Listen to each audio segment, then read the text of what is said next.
Christmas I gave you my pump. At the very next gym you gave it away. This year I hopped on gear. The growth will be so special. First Christmas I gave you my pump. At the very next gym you gave it away. This year I hopped on gear. The growth will be so special. I miss you so much. I miss our pump and count sessions together. Please come to the dark side and do it together with me. Believe me, I'm going to change. It's going to be so terrific. One injection and twice as wide. I keep the distance, but you still pin my leg. Tell me, buddy, do you recognize me? It's been a year on gear, it doesn't surprise me. Happy Pumpmas, I ripped the trend and sent it. Saying twice a week I meant it. Now I know what a fool you've been. But if you inject it now, you'd be my best friend. First Christmas I gave you my pump. At the very next gym you gave it away. This year I hopped on gear. The growth will be so special. Oh my son, I miss you so much. Please come back. Stop to cry. A crowded gym, people with focused eyes. I'm looking for you and your soul of rise. My lord, I thought you were someone to pump with me. I guess I'm afraid of natties. Natural brother with potential in his heart. A man acting like a CrossFit star. Ooh, now I found the real stuff. I'm always bigger than you. First Christmas I gave you my pump. At the very next gym you gave it away. This year I hopped on gear. The growth will be so special. Maybe next year I'm going to give you or somebody else some trend. You don't deserve it. I don't like you anymore. I do my own thing.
Sharpen all the edges that I hide, I'm a liar. See my body licking up the flames from the fire. They could never kill me, so they seal me even tighter. Who remains without 40 in the strength? I'm a fighter, 50 in the faith. Take me higher. I'm a rise up on my demons like the tide. Blood moon, you in my eyes. Blood moon, white faint, light bloom, my stains, night flame. Then we got into rooms, yeah. Sun breath hit my wrist, blade fall like the mistake. Cares like a peak, yeah. Malakath, turn a tarnish to a grace side, yeah. Kiss of death, but I miss the way it tastes like, yeah. Through the frenzy and the flame, I keep the honor beside me. This faith will abide me, we're burning the tree. Sharpen all the edges that I hide, I'm a liar. See my body licking up the flames from the fire. They could never kill me, so they seal me even tighter. Who remains without 40 in the strength? I'm a fighter, 50 in the faith. Take me higher. I'm a rise up on my demons like a tide. Blood moon, you in my eyes. War horse in the crypt. A nightmare, great sword on my hip. Moving in my heart. I'm a rise up on my demons like the tide. Blood moon, you in my eyes. But don't wish for walls to talk. They scream until I left the room. Blood writing on the walls tells me I'm born inside a tomb. I don't cower, I just power back. Water breathing got me feeling like I swallowed glass. Hey, I spent like 5 minutes trying to get fucking Kick to work, but Kick is still fighting me for whatever reason. So that's fun. I don't know, I'll see. It's probably something really simple that I'm just not thinking about. Because like it's not my ISP, because everything else is working perfectly fine. It's just Kick that's offing itself.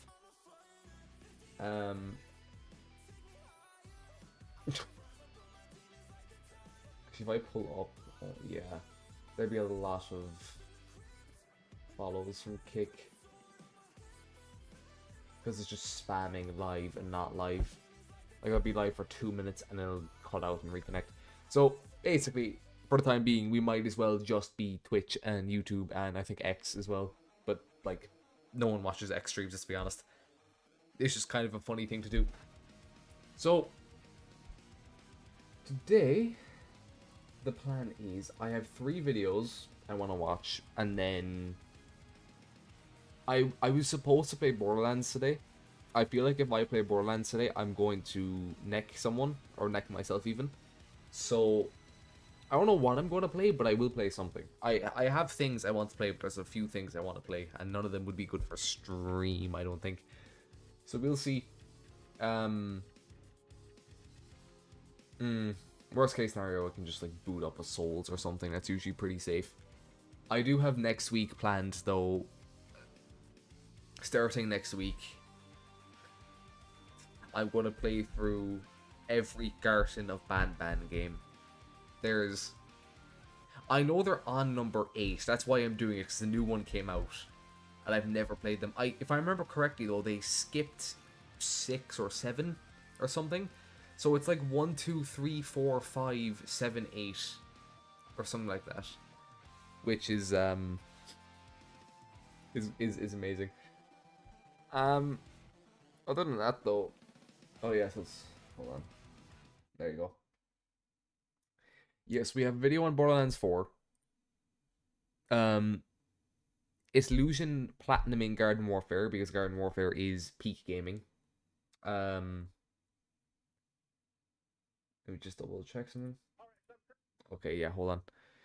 Also, that was really fucking loud. Let me just change my audio input. Platinum every single type of Okay, there you go. We're gonna watch this, and then we're gonna watch The Downfall of Splitgate 2, which is a game I forgot existed. So that's why I was watching it. So I'm gonna pull. What's even playing? Is it Filthy Mind? Yeah, Filthy Mind. That's Not Hive Mind. Filthy Mind is the corruption one. I'm blanking on his name. And then Blood Coagulant is the crimson one. Or Blood Coagulator or something like that it's called. I think everything's good though. I'm just looking here on OBS. My mic's peaking a bit. I will turn it down.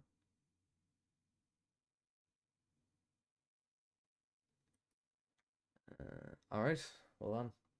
Because, you know, we have to record this for the YouTubes. So, Splitgate 2 is a game that exists. That's about as much as I know about it. Played Splitgate 1. A lot of people played Splitgate 1. It was really popular for a while.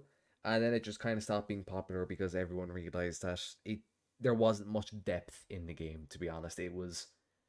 You open the portal... Like, it's Halo, but with portals. And that doesn't get you very far, admittedly. 2 came out. And no one fucking played it. So we're going to see why no one plays Splitgate 2. So what up, friendos? It's 2025, and it can be hard for video games to stand out. We are truly living in an unprecedented time of video game saturation. There are more games than ever. That is quite loud, admittedly. There are more games that are coming out every single day. The indie game market There's games every day, and somehow all of them are shit. is flourishing with gems dropping. To be fair, there's some decent ones coming out soon. BL4, I don't know if that'll be good or not, but it will play it. Masquerade Bloodlines 2, I imagine will be quite fucking hope it's going to be good. The Outer Worlds 2, which going off of Outer Worlds 1, it's going to be just a very 7 out of 10 experience. Resident Evil 9 is coming out somewhat soon. Like, there's stuff coming out, but yeah, most of the shit that comes out is worthless. Seemingly out of nowhere. AA Studios you've never heard of are releasing Game of the Year Oh, quality that game was so good. And love it or hate it, the AAA, or as Ubisoft calls it, the quadruple A industry, releases Yes, it was a quadruple A game. It was amazing. It was so good, no one played it. bigger games at a frequency that is simply impossible to keep up with. So, with this being the case, how could a small company break through the noise? How could they You get make a good themselves game. center stage in the social media It's that discussion simple. and carve out a market for themselves, seemingly out of nowhere? The simple answer is just make a good game, right? Make a game people care about. It really is that easy. The game will then market itself. Vampire Survivors. How many hours do I have in that? Hold on, let me see. Vampire. I haven't played it in a while. Yeah, 231 hours. Ooh. Ooh. We see this almost weekly. New game releases on Steam, people play it, word spreads, big YouTuber picks it up, some streamers play it, and before you know it, millions of copies sold, viral success. All you need at the start is a great game. And as well, usually with the indies, they like updating the game a lot. So I did see some people complaining that when Vampire Survivors came out, it was... How much was it? It was like $3, I think. And now it's $5, apparently. And people were complaining about that. I think that's stupid to complain about because the game has so much more content now than when it came out. That, like, oh no, you have to pay an extra $2 for, like, twice as much content than on launch. Like, calm down, bro. Vampire Survivors and all this DLC put together is like $20, and you will get more enjoyment out of that than almost any AAA game. A AAA game is like $60 to $120, depends on the game.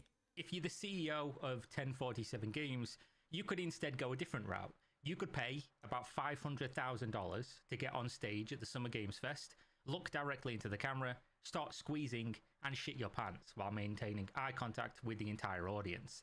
1047 Games took the beginnings of a potential success story of a plucky underdog game studio with the reception of their game Splitgate in the Titan-dominated genre of FPS, and they decided... How long was Splitgate popular for again? I think I played it for about a week, maybe 2 weeks, before I got bored of it. Like, it just wasn't that entertaining. It was one of those things, it's like, oh yeah, that's cool, for about 5 minutes, and then you just gave up.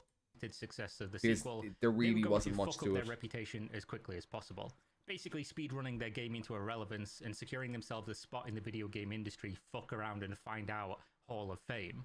But I'm how going to did send we a get test here? message. Hold on. 1047 Games think my started as chat a actually university off project itself. by Nicholas and Ian, Oh no, who it's you will be working. seeing All right, much we're more good. of in this video.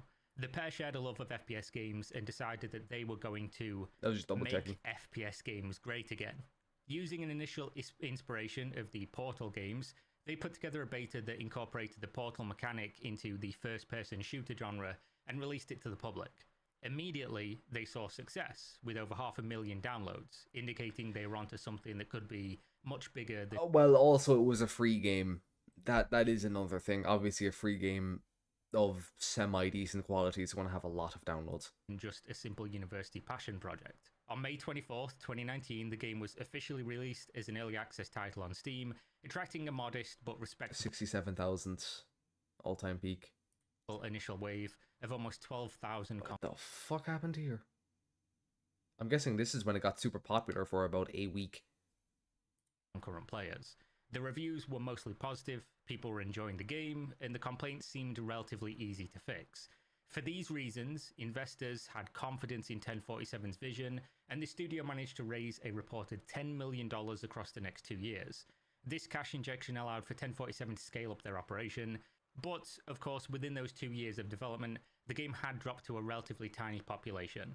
Fortunately, the game then exploded with an update release in July of 2021. I don't remember why. What happened? From a max daily population of under Besides 1,000 COVID. on Steam to a new peak of 67,000. Because if I remember correctly, this was a COVID game. Completely out of nowhere. This game was an overnight success. It was all over social media. The biggest FPS content creators and streamers were playing the game. People were truly hyped for what they found to be a fun, refreshing, and exciting experience. This, of course, didn't last long. The population halved the next month to 34k and was down to under 10k the month later. So it was and 2 just months continued to instead slip of from there 2 weeks, until like the I game thought. eventually Okay. settled back where it was in the beginning, under 1,000 concurrent players in January of 2023. So despite this initial success, why did the game overall fail over time, especially when this game was designed to be From what I remember, it was, again, they got really repetitive really quickly, and they didn't update the gameplay that much. That could just be me misremembering it. I am willing to give the benefit of the doubt and say I'm just remembering it incorrectly. But they didn't add much in terms of like gameplay updates. I remember there being a bunch of skins, but there wasn't much in terms of like actual like new guns and balancing and shit. It was literally just shoot portal to enemy side, pull out rocket launcher, shoot the floor. That was it. That was the whole like game. the Call of Duties, like the Halo, something that people play for years and years to come. Well, basically, there's no real smoking gun. It isn't like they did something crazy, at least not yet. From my own observations and looking through reviews as well as playing the game, it was just kind of a flash in the pan. It was a game that the developers didn't expect it to be as successful as it was. They wasn't prepared, and the game simply didn't have enough stuff in it to maintain that level of just not enough interest. content. They didn't have the server infrastructure to support the player base, which caused issues with matchmaking, lag, and queues. Yeah, I do vaguely remember something about matchmaking. But also, fucking every game on the planet has matchmaking issues, so that doesn't really make it stand out too much. And then after in this that settled regard. down, they struggled to keep up with the required content for a game that was live service. Then they filled up the game with bots without telling people that they were bots, making the game feel like a cheap experience when they discovered it. And most importantly, the game just wasn't that great. You know, it was relying heavily on a gimmick that once wore thin, revealed that the game underneath didn't have the legs to carry it further. That same gimmick also resulted in casual players being forced out of the game very quickly, never to return. You can think of this basically like Fortnite building mode. In the Oh my god, yes! Fortnite building mode is so ass. It's so shit. Only the super sweats play it, so if you're new, you just cannot get into it. Now, if you're doing no builds, obviously there's still super sweats and no builds. Like, there's going to be super sweats in every game mode. But, like, at least no build, you actually have a chance. If you don't know how to build well, and, like, you're basically not constantly, like, remembering or, like, refreshing, like, building techniques in your mind, you're going to get fucked. Which is why no builds was such a good idea, because it just fixed that problem. It basically nerfed the super sweats a lot. Battle Royale originally. At the start of the game, at the start of Fortnite, The building it was great because no one fucking knew how to build. this fun little thing you did to give yourself a bit of cover in the middle of a fight. You know, revive your teammate, build a bridge, whatever. It's Yeah, gonna this was as complex as building got in like season 0, season 1, season 2 to a degree. be. But after 6 months, the turbo sweats had taken over. The people who were playing very seriously every day, practicing how to build, and then they could throw Like, together brother, what the fuck is this? Eiffel Tower mid-fight in 0.6 seconds, and if you couldn't do that, you were just a bot were for at a them to farm. disadvantage. The Yeah. skill ceiling moved drastically by this one gimmicky mechanic that didn't translate over into other games, and it wasn't something that common sense made you better at. Yeah, as well. Yeah, as he said, it's not in other games. It's not like how if you're good at like Call of Duty, you will like aiming wise, you'll probably be good at Battlefields, like because you know it transitions over. Building in Fortnite will only benefit you in building in Fortnite. So you have to play Fortnite to get better at building. Playing a different FPS or whatever it was going to be, a different battle royale game. This Oh, was the a OG specific pump. mechanic to the game that had an incredibly high skill ceiling, and that was basically Portals in Splitgate. It was the killer of the casual player.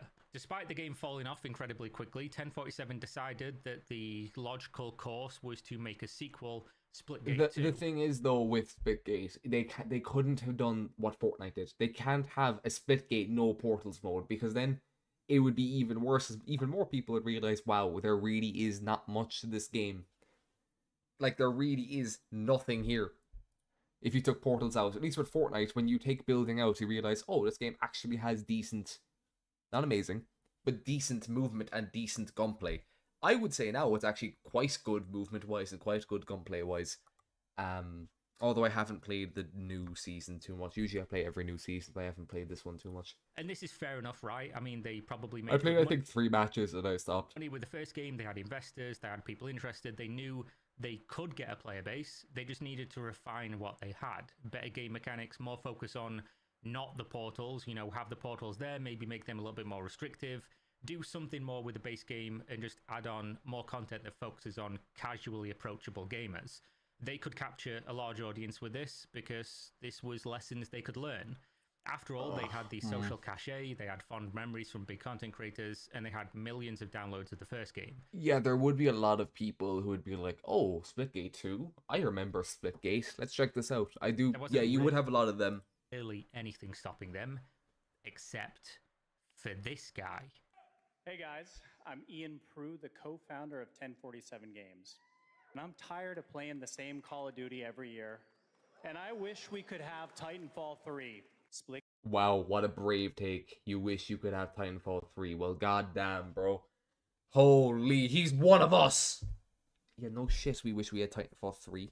Thanks for reminding me it doesn't exist, asshole. Gate Battle Royale launches free right now, and it's fucking awesome.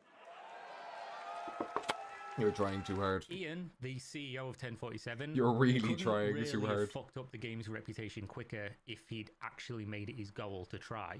The Summer Game Fest is one of the largest platforms to show your game to the world, with a 1-minute trailer costing $250,000. Oh! I knew they were expensive. I didn't know it was that expensive. I'll turn on my mic a little bit. What is that per minute though, or is like so if it was 2 minutes it'd be 500,000, or is it like you're paying for like an amount of time, like you're not paying per minute per se? So maybe they'd make you save money, like oh if you do 2 minutes it's only 400,000 instead. Ian was on the stage for 2.5 Holy. minutes, which according to the 2024 pricing, which could be lower, although I guess it would be higher, Yeah, it's not exactly that cost per minute. is around $550,000, over $500,000. Ian, He spent $500,000 to sit there and say, I wish we had Titanfall 3. Brother, you could have done a Twitter post for like $0. If you have to pay for premium, I guess it's like $13 a month. Or whatever it is. And say you want Titanfall 3. You spent $500,000 to say you want... Fuck used me, man. 1 minute of this presentation standing there in a Make FPS Games Great Again Oh, hat, okay. It was only $250,000 then. Okay, that's fine. holding a cartoon baseball bat, talking shit It about looks like Octane's some baseball of the bat. most beloved games in the FPS genre. Which I see that and I just think is of Apex certainly Legends. a tactic, I suppose if you've got nothing going for yourself as a selling point, trying to diminish what people would objectively call your betters, the more successful products than yours. Okay, well, I don't know if I'd call Call of Duty better. Definitely one way to go That, about that is things. pushing it, I think. The next minute and a half of the presentation is announcing Splitgate 2 as a battle royale, accompanied by an Imagine Dragons song. Why?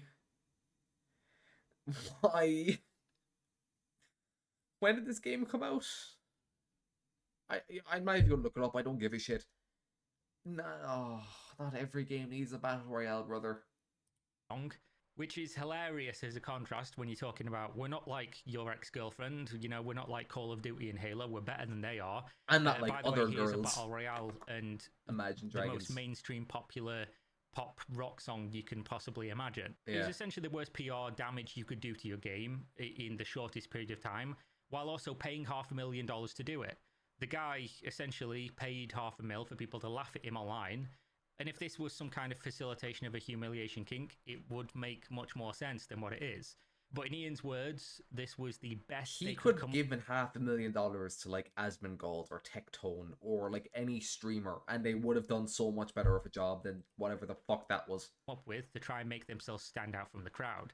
Which, congratulations, you certainly did that. Well, Just yeah, no, he probably stood not in the out. way you intended. It's not in a good It way. is really freaking hard as an independent studio to break through the noise.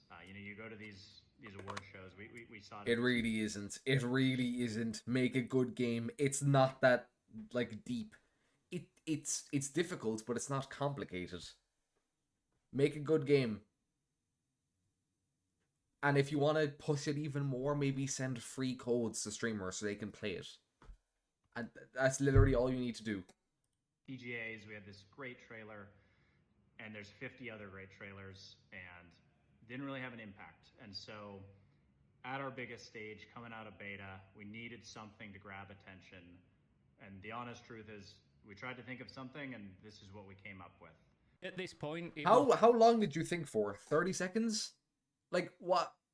Oh my god. be very easily solved with an apology. It would solve most of the PR issues. But if that happened, this video would not exist. This could have been an easy fix, something along the lines of, my bad guys, I have a lot of respect for Halo, Call of Duty, and the other games that I shit-talked. It was just a marketing tactic. They are titans in the industry. They've paved the way. Well, I think everyone knows it's a marketing tactic. It's just not a good one. We would be lucky to ever be mentioned in the same conversation as them. They're great developers working on this, and you know it was in poor taste. And the hat. So was they just a made meme, Apex and Legends, I but with fucked up. portals. It is what it is. But Okay. instead, he didn't do that because at the same time, people were discovering the game also had a massive monetization problem. The game had gone live almost immediately, and in the store was an $80 microtransaction. Let's remember what the word micro means here. Is this it? $80 for a skin, 4 guns, and a portal? Oh! You could buy the portal individually for $34 though. Oh, A Of course. microtransaction worth $80 for some cosmetics. Obviously, this is not good, and Ian, actually, hold on. Action work. You're actually losing $45 if you don't buy this. You know, I'm just saying you should buy it. Because otherwise, yeah, you won't. These are released in season 1. I'm assuming these are going to be season 1 exclusives. Not only would you not have the season 1, like this is the Renegade Raider. You wouldn't want to miss out on Renegade Raider a second time, would you? You wouldn't do that. worth $80 for some cosmetics. Fuck me, Obviously, man. this is not good, and Ian could again have just addressed this in an apology and said, my bad, we'll fix it, it's now halved, problem solved, no worries. But instead, he took to social media to record an off-the-cuff video. Please tell me he went on social media and just called everyone poor. I beg you. I beg. Blaming the $80 bundle and other monetization issues that the game has on an ex-developer who he specifically mentions came from Call of Duty. And essentially what happened is our former head of monetization, who happened to come from Call of Duty, A completely unnecessary detail that Also, if he's your former, as in he's not there anymore, just revert the changes. nobody cares Okay. about and never Right. needed to be mentioned except to fuel this sort of one-sided competition in his mind. I mean, at this point, he might as well just record videos of himself getting up in the middle of the night, drenched in sweat, shadow boxing an imaginary ghost of That Call would of have been Duty in his funny. bedroom, shouting about how That they're probably would have attacking made him the and they're game in get his more dreams coming downloads. to get him. Call of Duty has nothing to do with this game. He hired somebody who worked on the game, allegedly. They made some decisions trust that me, he bro. should have been overseeing as the CEO of the company. And then he just throws him under the bus and says, oh, it was this guy's fault, and he worked on Call of Duty. As if he was, you know, sabotaging the game on Call of Duty's behalf or something. He was. He was an an embedded inside job. spy, a double agent, specifically to shut down Splitgate, the game that was never going to do any damage to Call of Duty, because Call of Duty players play Call of Duty. They don't play other games. No, Call of Duty players also play FIFA. And that is as far as they get. Their spiciness is Call of Duty. That's as far as they get. Typically. Sports And just to be gamers, you fair, know. Ian did apologise for using the hat, which to me is the least interesting part of this. It's in poor taste, but not something I specifically no care one gives about. a fuck. It just looked like he was trying to meme, but obviously when you combine it with everything else, it's just incredibly unprofessional. It's overall poor taste. And if he just did the hat, if none of this other stuff existed, you know, didn't shit talk his competition, didn't, you know, blame ex-employees that may or may not have worked at Call of Duty for doing things that ultimately he's responsible for as the CEO, I don't think the hat would have been a big deal on social media. I might be wrong. People love to, you know, talk shit about everything and drag people for, you know, any small reason. Yeah, no, people love to blow things out of proportion. So I think the probably someone would have totality of gotten hate for it. everything just made the guy seem like a bit of a clown and resulted in more social media flogging. That all being said, I'm not delusional, as far as I'm aware, maybe, I guess. But if Splitgate 2 launched and was an absolute banger of a video game, No one there would is give a literally fuck. nothing that I've said in this video or that has happened with the company, the CEO, that would change anything about the game's success, right? If this game was good enough, if it was truly the future of FPS games, if it was going to make the FPS genre great again, whatever the fuck that means, he could walk out on stage, having paid the 500 grand, with his whole ass on display, assless chaps, stand on stage for the next 2 minutes and 30 seconds. That would have been better if he just walked on stage bare ass with Splitgate 2 tattooed on it. Or like at least painted on, maybe not tattooed. Do you understand how viral that would go? That would go so fucking crazy. Spending $500,000 to just go up there, rip your ass out on stage, and just say Splitgate 2, the next big FPS. Making duck noises, and then open a sealed Call of Duty box and shit in it, and nobody would care because the game would be good enough. What do you mean that nobody would care? That'd be awesome. Everyone would love that.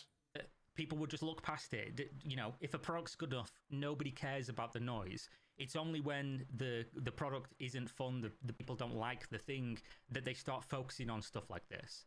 There would be some people talking, there would be some people laughing, there would be some people bringing this up, but they were never going to play the game in the first place. It's basically only that the game isn't good enough. Yeah, that like this South of Midnight. That game was more, or no, or Concord. That's another example. More people watch the fucking not reaction.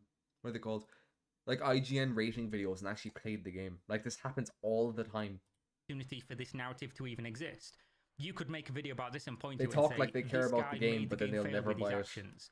But in reality, he just, you know, helped a failing game to fail more with a bit more of a funny story about it. As it stands, though, with the product being what it is, you essentially have a CEO's actions and a game's poor performance, and you can add one and one together here and say, this is his fault. And ultimately, he did make the game, so it definitely is. But the easy narrative is that this social media stuff made the game fail, which is certainly a more interesting story than just the game's not that great. Which is really weird when you look at what Splitgate 1 did. That game peaked at 67,000 players, with less money, less time, no... Well, it was 2021. Yeah, no, that was... Almost every game peaked at that time, so that doesn't really mean anything. Marketing.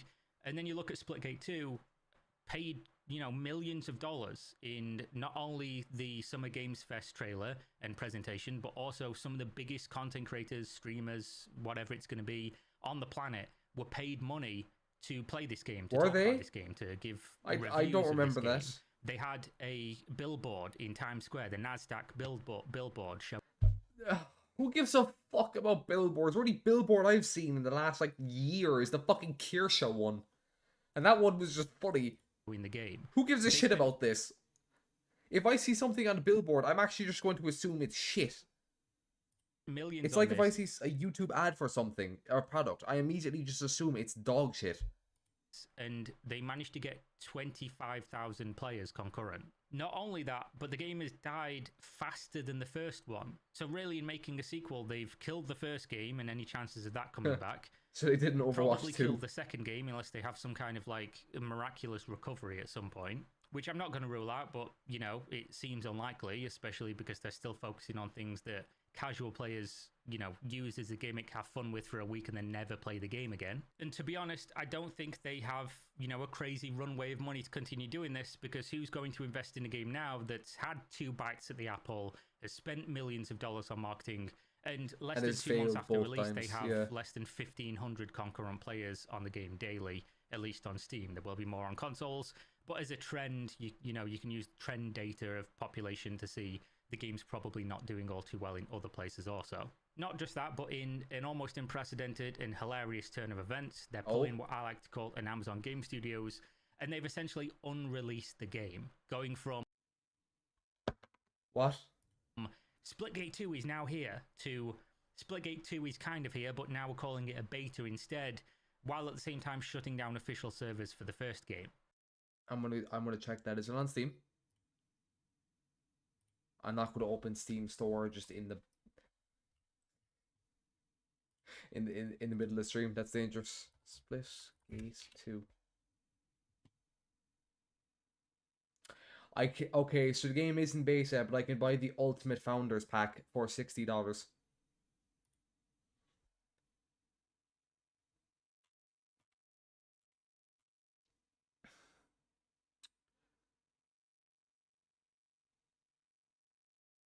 Cool and good. Game is fun. Many trick. Nothing. Doesn't feel right. Splitgate 1 was the most innovative FPS since Titanfall. Oh, okay.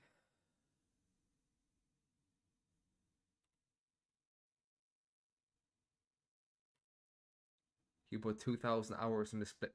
That's fucking sad. Haven't found you yet, Judge Fud.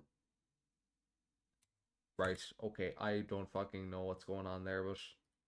Now, obviously, only time will tell if this game can pull out of the nosedive. It hasn't helped. This came out 1 month ago. It doesn't look like the it CEO has. has seemingly gone out of his way to give the game terrible PR and to make the game audience... Some CEOs just should not be allowed to speak. They should just be, like, put in a cage. This CEO, Randy Pitchford, I would say The Last of Us main guy, but I don't think he's done anything recently. So they've locked him up. Who else? There's another CEO that's like notoriously stupid and doesn't shut up. I can't remember who it is though. It'll come to me. You know, the wider audience think that he's an unprofessional clown who can only market his game by tearing down his betters. But realistically, if they can make Splitgate 2 into something that people want to play, it will find an audience. Nobody cares about the noise at the end of the day if the product's good enough. I think focusing so much on a skill ceiling mechanic that is unique to the genre is a cool party trick, a few minutes in the sunshine, but overall it's going to be the death of the game if it isn't kept in check. For as much hate as modern FPS titans like Halo and Call of Duty receive, they focus on fundamentals that translate across the shooter genre for decades, and that's, you know, like microtransactions. It's in everything. And the differences to what they're doing, but they rely on mostly common sense mechanics. It's part of what makes sliding, vaulting, obviously shooting, stuff like that. Yeah, and usually if they have abilities, it's pretty generic abilities like a wall or a revive or like a cluster nade or some shit. Them as popular as they are, because casuals can pick them up, play, have fun, and then move on to the next one, and it's mostly the same game with a different bit of flavor and flair. Advanced mechanics can work in games when it can maintain its own player base, but Splitgate has 6 years of evidence that theirs can't, and I wouldn't be surprised if this is their last financial opportunity. Obviously, what they need to do, they need to make Splitgate 3. That'll solve all the issues. Right. After all, people aren't going to keep throwing good money after bad, and I can't imagine the game's making a ton of money to support an active development team that's trying to fix the game. Either way, thanks for watching. Check the links down below if you want to support me, suggest video content, anything you want my opinion on, a deep dive on games. Sponsored by GamerSupps. Yo! Oh, he's on Twitch too. Patreon. Yep. I didn't even know Splitgate 2 came out. I thought they were still working on it. Interesting. So, moral of the story. Put your fucking CEO in a cage and just do not let him speak on social media. And then all your problems will be resolved. Interesting. Interesting event. Which one to do next, boys? The Borderlands 4? Or, you know what, we'll just go in order. So we have Garden Warfare. So, Garden Warfare 1 is peak. It still is peak. That was, still is a fantastic fucking game. So is Garden Warfare 2, for that matter. Which I see its Illusion is also platinum that, but I'm not watching that. At least not today. I'll probably watch it later. I platinumed 2. I didn't platinum 1. Because when I was playing 1 actively, I was like 6. So I didn't platinum anything. But I have fond memories of both the games. But I have a nostalgia for Garden Warfare 1 that I don't have for 2. So in my mind, 1 is actually better. They had a really good thing going. It's a pity that they decided to Alright, so I'm currently shit on it by shadow dropping fucking, what's it called? Battle for Neighborville. trying to platinum every single type of EA game that there is out there. And Holy fuck, dude. Why would you do that? Why? Oh. if I can't do it before the channel hits 1 million subscribers, then my punishment is I have to platinum Fortnite. One of the longest, hardest, and most grindy games of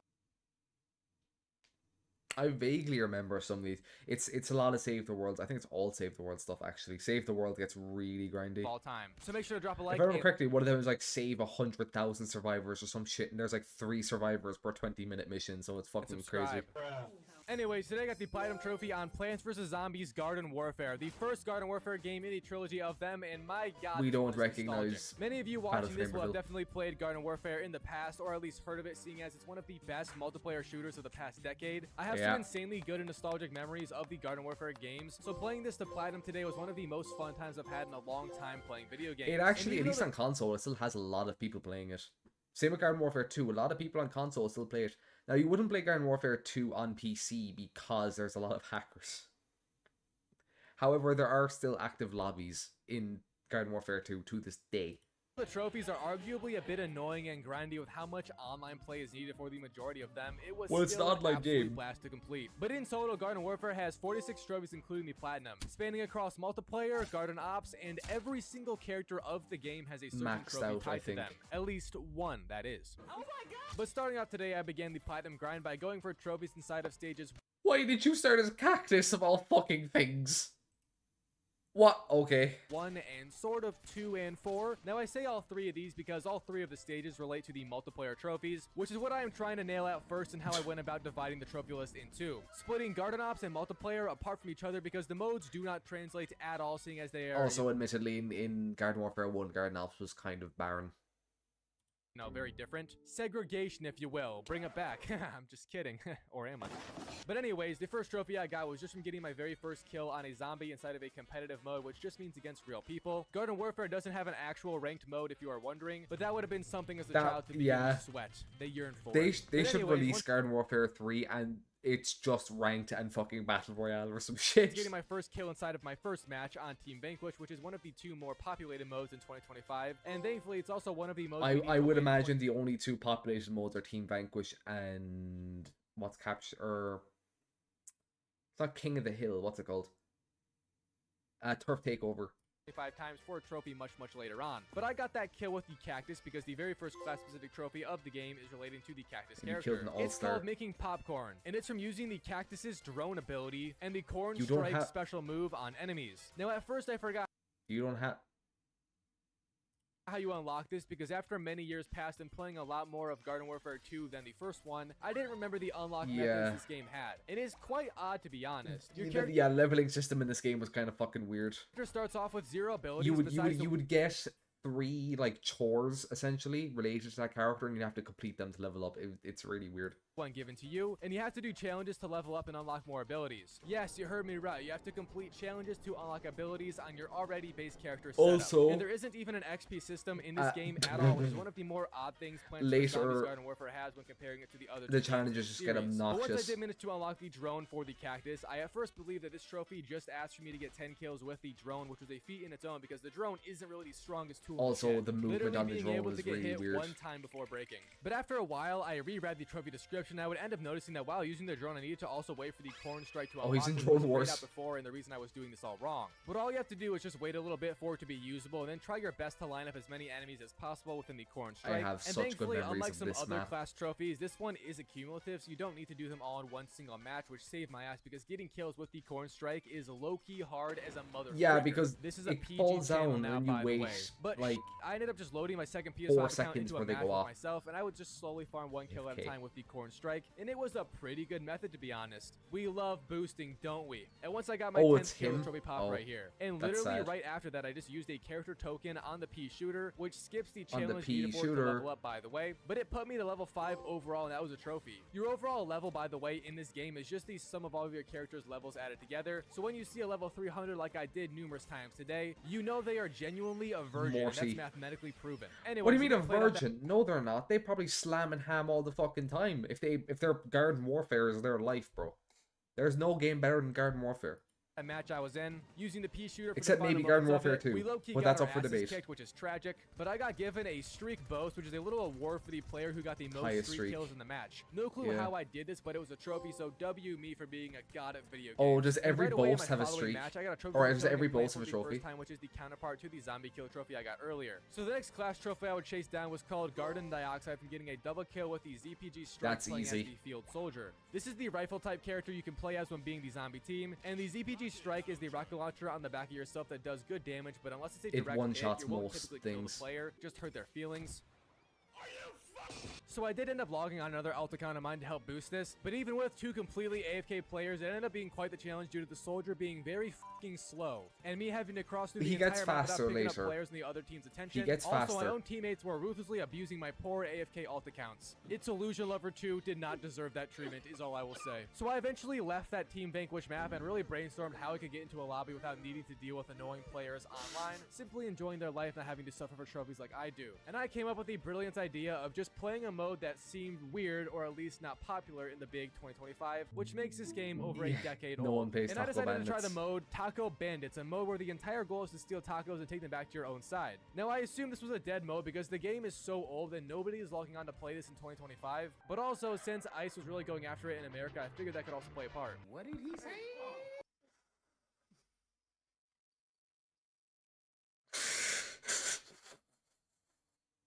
That was a good joke. And it turns out I was right, baby. So I then sluggishly got my 2 accounts in this mode with myself, and now we are having a threesome. Hey. Also, I managed to get the double kill with the ZPG, literally easy as shit, and here it is. I then brainstormed what else I could do in this newfound private lobby for trophies so I could just enjoy playing the game in this tedious stage. And I decided to use the pea shooter and go for the trophy called Split Pea Zombie Soup from getting 10 kills with the Gatling gun in 1 match. However, unfortunately, due to my current In method one of boosting, match. it wasn't that fast, and I picked literally the fastest game mode in Garden Warfare, so I would end up just running out of time before being able to get 10 kills in a session. Thankfully, I did get a trophy still, but just from being the Vanquish Master in a game, which is given to you if you get the most kills, obviously. And then on the next round, I did manage to get the trophy. I also came up with a better method of boosting than to have the enemies all respawn. You should have picked a and me having to scientist for your other character then. run them over myself. revive faster. Instead, I just killed one dude over and over and had the other controller revive the character, which was very fast indeed. God, I'm low-key surprised by my problem-solving skills. Maybe school did teach me something. Anyways, moving on to the next class trophy, I did the scientist one called Stick on You from getting 10 kills with the sticky explodey ball. Yes, that's a real tool in the game, and I love sticky things. But I would also end up going to a different dead mode called Gnome Bomb, because the taco mode's time limit was too fast for my liking, and the Gnome Bomb time limit is twice as much, so it was a perfect match. And I just did the usual boosting shit. Unfortunately, though, some random person joined, and I have to wonder why. Just that why? 3 And why stay in sunflowers? the match if nobody is fighting you or even playing the game? Boosting lobbies are not fun. I don't really enjoy doing It's because Garden Warfare is just a fucking vibe, man. them. I just do them to get the trophy so I don't have to lose my shit more than I already do. But It's even though like VR chat when you're not in a horny server. It's just a fucking vibe. This absolute cretin was abusing my poor sunflowers. Justice for Sunflower in the comments, please. I did still manage to get 10 kills with the stick explodey ball. The trophy also is not a single session trophy, so it didn't really matter too much that I did it all in one, but I did. And once the match ended with a kid winning it for us because he's just so good, I got a first strike boast for getting the first kill in a match, but I did it 3 times, that was also a trophy. And I actually just continued on this lobby despite having this tard in there with me. He ended up not bothering me and my alt accounts too much and just focused on winning the match by objective. Ladies and gentlemen, we got him. The one player who plays objective in online games. Holy shit. But I just farmed the All-Star Zombies trophies next, which is from getting 5 kills with... Why isn't he unlocking new characters? Or, like, new abilities? He could have used Ultra Tackle. That would have been better. Tackle and in one match. Honestly, this trophy is probably hard as without boosting because the Sprint Tackle, while good, is not a one-use kill. And I had to damage the poor sunflowers before torturing them. Well, no, usually you do kill with Tackle, with Ultra Tackle. So easy dubs. And finally, I made it to that last trophy that has to be done on real players in a real match. Heal, and not in Garden Ops, for example, which is where you can farm some other trophies. But it was called Sun Heals from using the Sunflower, Her Majesty, and healing teammates 25 times in one match. And this is very easily done in a real game because 25 times just means like a second or two of healing for it to count as one time. Yeah, but I just farmed it anyways myself to make sure I got it and could just play normally when going for those tedious trophies once more. Once doing the trophy though, it popped and then I moved on to stage 4 for good this time to grind out the tedious trophies can be. So the first of 2 trophies I grinded out or went for was called TVM Veteran or Team Vanquish Veteran, I think. I'm not sure what else that could stand for, but holy shit. Anyways, this trophy is from winning 25 matches of Team Vanquish. And this is just your traditional first to 50 kills mode. Most of the matches I played were full, so that was a huge help in speeding this up. But also, most of the matches were What is he doing with his coins? One-sided. Almost all the time, a team would take an early lead, and if you were a smart player, you just swap teams to them, which made it even more of a stark difference. And that's also the method for both of these win match trophies. Just swap over to the team that looks like it has an edge, because you just need to be on the winning team for a win to count, not actually playing the entire match with them. So if you want to do this the fast way, just swap teams when possible if you're getting butt-fucked like an aspiring OnlyFans star. About halfway through the grind of wins, which getting 25, by the way, took me around 6 hours. Oh, he got spike weed. I ended up just using my 10th challenge skip on characters, which got me a trophy called Consume This Too. Kind of sus, not gonna lie. But yeah, the next trophy I did get was just from winning the 25 matches, and there's also not a single miscellaneous trophy inside of this mode, which is very odd considering the Gardens and Graveyards mode has a ton of them. Anyways, though, winning these 25 Team Vanquish rounds wasn't horrible, just took a long time to do, but once I did win the 25th one, I got the trophy. There also is not a tracker to see how many you've won or lost, so I was very surprised when it popped and very thankful indeed. So then I did begin grinding out the 25 wins inside of Gardens and Graveyards. Please, I beg you, just start unlocking characters. Mode is much longer in comparison to Team Especially if you unlock the better ones, your life will be so much easier. Most of the time, like and Toxic unless P, you get a perfect Agent P, win, most matches take around 20 to 30 minutes to Camel complete, especially if you Cactus, prioritize being an attacker or zombie. Playing as the Count plants is usually a Chompula better or or safer Hot bet than Rod. winning, and I think I won most of my games as the plants. But I actually got a ton of trophies while playing this mode because it has a lot of side things inside of it. Most of these trophies were related to the new pot Sunflower. feature in this mode. Shadow- you can plant little AI plants inside of pots as the plant team, Not and they Shadow then defend the Petal, what's her objective name? for you. Some of them are also super good, and I got a Shadow trophy which I Flower, did I just think. simply plant a pot for the first time. But as the zombies, their corresponding version of this is raising zombie AI from the dead to fight for you and go for the objective and enemies. And naturally, they are also very good, especially when using the more rare zombies that are gotten. Holy! A few of them take forever to kill as a plant, and I know firsthand how annoying that can be to deal with. But you also do get a trophy from just summoning a zombie in Gardens and Graveyards for the first time. I'm lonely. I then got another trophy only a few minutes later from summoning 5 zombies in one I wonder how session. difficult would this be to 100% on Steam? Because I don't think anyone is playing this on Steam, right? Here, I'll check. Which is very easy because you get a lot of opportunities to do this unless your match ends on the Steam first player Gardens count. defense. But that was it for the trophies in this match for a hot minute, and then for quite a few matches after that. I then just kept on playing, going through the rounds, winning most, losing some. Thanks to the team swapping feature though, it made it so I won almost every round typically, which was a giant W. But I would end up getting an assist master boast 5 times after this match I was on ended. And this just meant I got the most assists out of anyone in the round. Kind of a flex, but also... The fuck?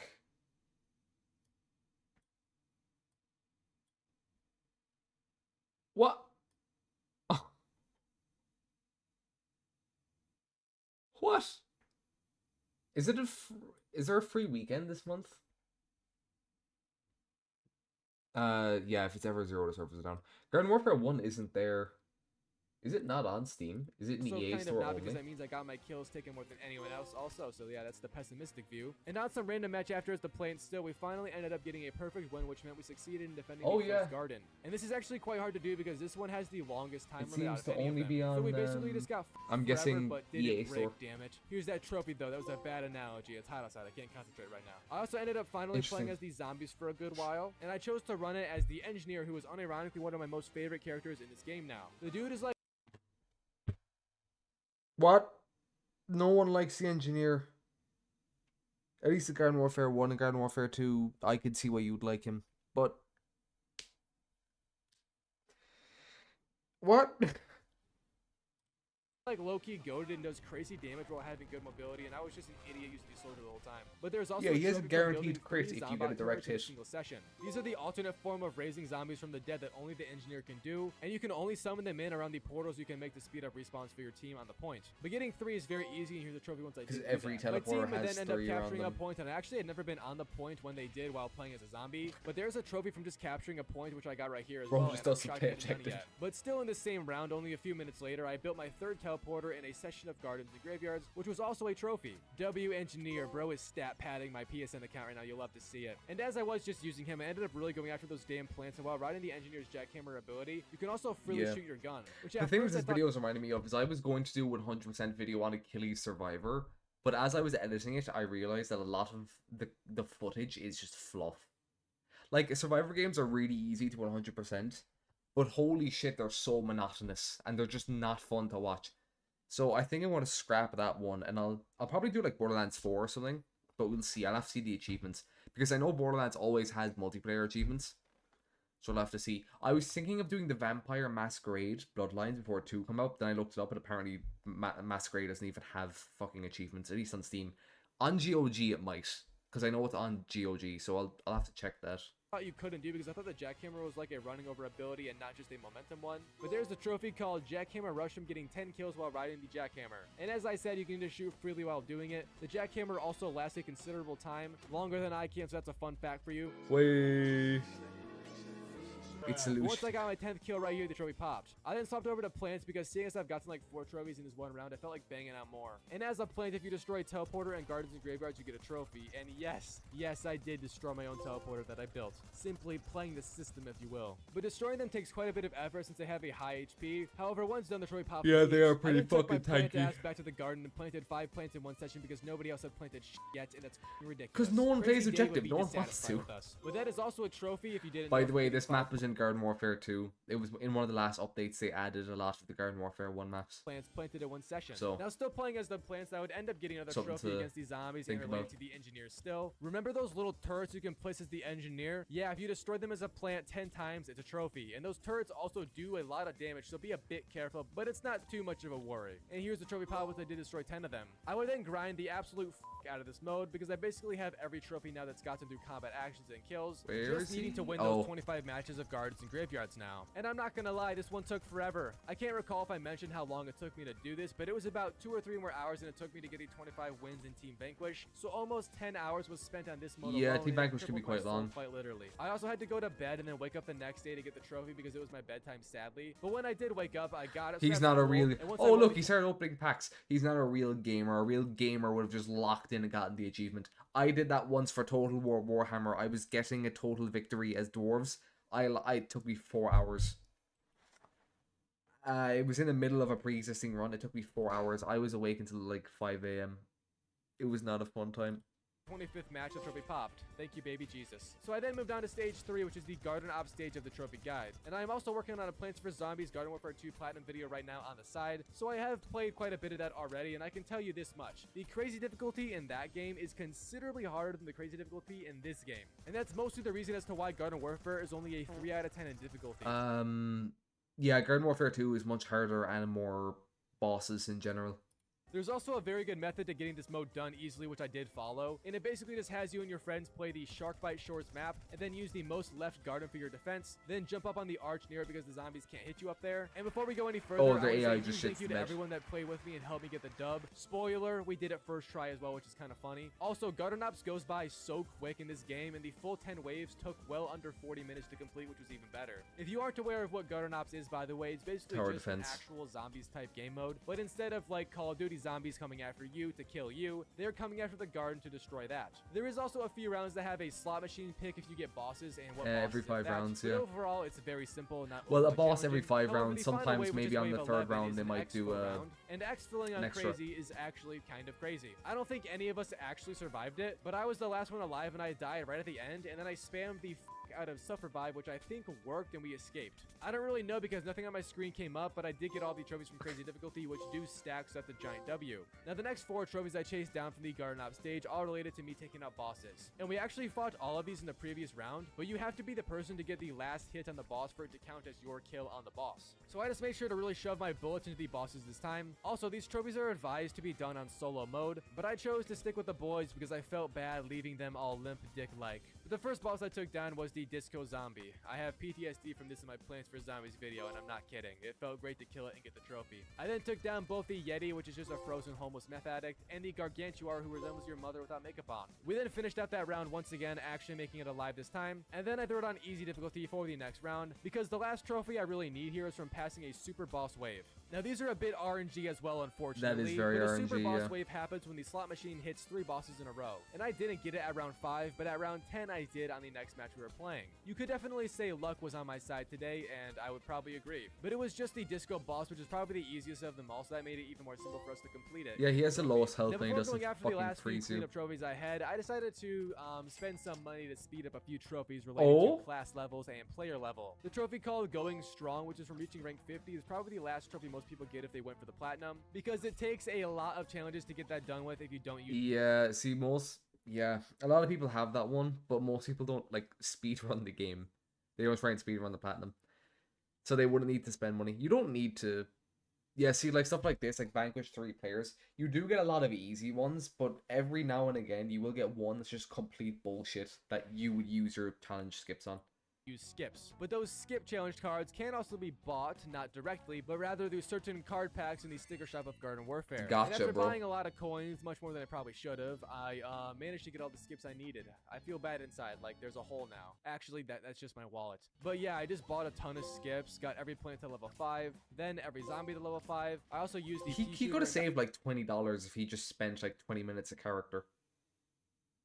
I hit to level 10 for that trophy. Then I finally pushed myself up to level 50 for that trophy as well, finishing off every trophy related to levels in the game. So I now only have 4 more trophies remaining that are actually related to combat and specific killing of real players. The first was from the Chomper and swallowing 10 snared zombies in a session, which I did boost and some people joined, making it kind of annoying. However, it was a literal child with 2014 in their name, so I can't even be mad. At least the younger generation It's is an playing 11-year-old. peak is all I can say. The one's getting 10 kills, the trophy popped. I then got joined by a legend named X Morty and GeneX, who helped me greatly boost these 2 trophies in the game along with my alt accounts, called Hunting Season and Weed Whacker. Both of them require you to get 100 kills on every single type of plant and every single type of zombie. Also, to make this worse, there isn't any trackers to say what number of kills you were at, so I was completely guessing, and this led to me getting 100 on every single class just to make sure, because if I have learned anything from trophy hunting, it's that you never want to do a trophy with just saying, yeah, I probably have enough. You want to make sure. So this took me multiple hours to do, and huge thanks to both of them for devoting their time out of their day to help me.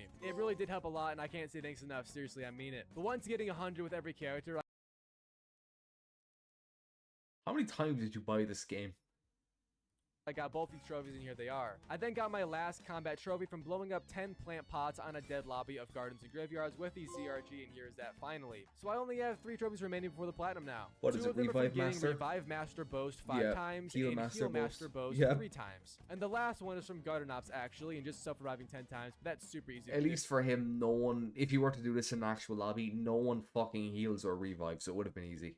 So to get both of those boasting trophies, I actually loaded up that taco mode with X Morty, my boy. boy, and I just had him win it as fast as possible while also stopping to kill my alt account so I could both heal it and revive it, making myself get both of those boasts at the end of the game, which worked great actually, and I got the heal master trophy first because it only required 3 of them, whereas the revive master required 5, so that came 2 matches later, and here it is once I did pop it. Now finally, I just loaded up Garden Ops on crazy difficulty a few times to die and self-revive. You can only use 3 in a single match, however, so I did have to reset a few times, but once doing the final revive, I got the trophy, and the platinum trophy popped on Plants vs. Zombies Garden Warfare. Dead The Legionnaire. legendary, nostalgic, peak gaming experience. Only 1% of people so have yeah, it. that was I the figured it Plants would have been a lot more. vs. Zombies Garden Warfare plan. 2, I would say 2 is more fun, but there's 3 achievements I can think of off the top of my head that are absolutely fucking grim. So he will have fun with those. I'll put it to watch later, and I'll watch it like next stream or something. But yeah, maybe I'll 100% Garden Warfare on stream one day. I don't know. We'll see. I do kind of want to get a PlayStation just for because I think the PlayStation trophies is a much better way to do achievements. Like I think it's much more impressive to say, oh, I platinumed Dark Souls or something than saying, oh, I've 100%ed it. It's like, oh, the platinum just has aura, you know?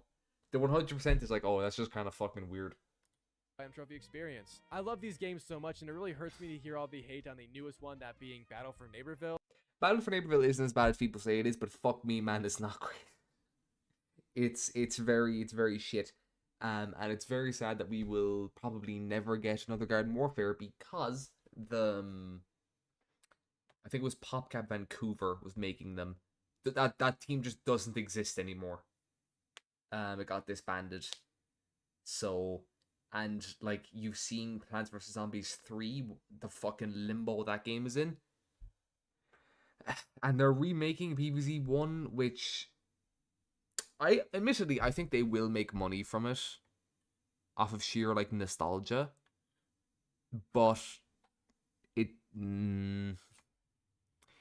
yeah, they're not going to turn a huge profit, so I think that very well could be the last Plants vs. Zombies game, which is very, very sad. That was a cool video, bro. Can't wait to watch Garden Warfare 2 one. That's going to be a lot more entertaining. And then we have the Borderlands 4 getting fucked. I actually don't know what this is about.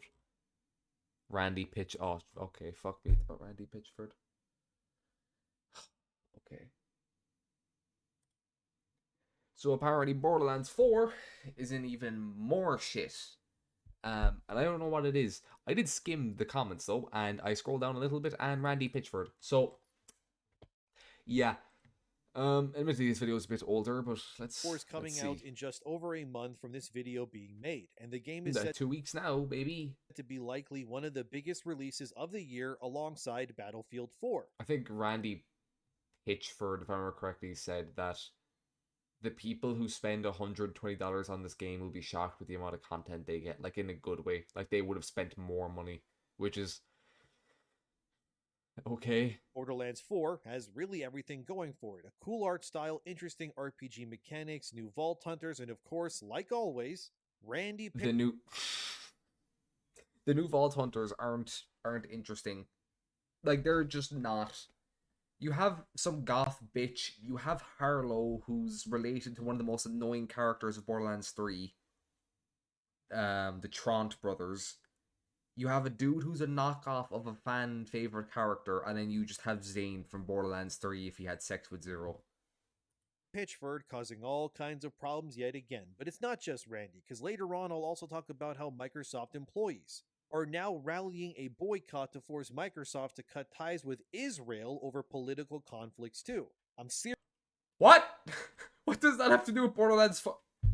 Okay. seriously not kidding about that either. That's a real thing. But the gist of this video is that all of this and more is proving that the game industry cannot separate itself from political activists, no matter really how hard they try. But this is from PC Gamer. Randy Pitchford says Borderlands 4's story is inspired by the sale of Gearbox.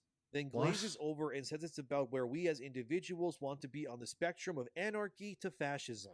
What the fuck are you talking about? So Randy, who's being interviewed, brought up when asked the question as to how Borderlands 4 came to be, what inspired it, and then some. To which Randy said the question he first asked the team when developing the story of Borderlands 4 was this: what's the zeitgeist of the environment we're in? Oh, fuck me. Oh, Jesus Christ. Okay.